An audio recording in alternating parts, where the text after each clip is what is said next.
So the digital transformation journey, where are we? I'm going to be talking about some data that Trimble and Avocado did with Dodge Data and Analytics to study does the owner industry look like for capital construction projects. So as you can see, most of the industry is using some sort of PMIS systems. There's also point solutions out there and quite a bit being done in Microsoft 365. That SharePoint, Power Automate. Yes, Excel is still out there. Of the companies that we talked to and studied with Dodge Data Analytics, there is still a lot of owners who have many different systems that they're working with.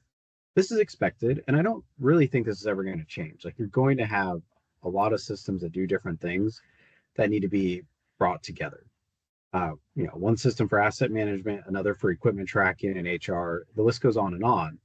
So you're not alone if you have a lot of disparate systems that you're trying to bring the data together.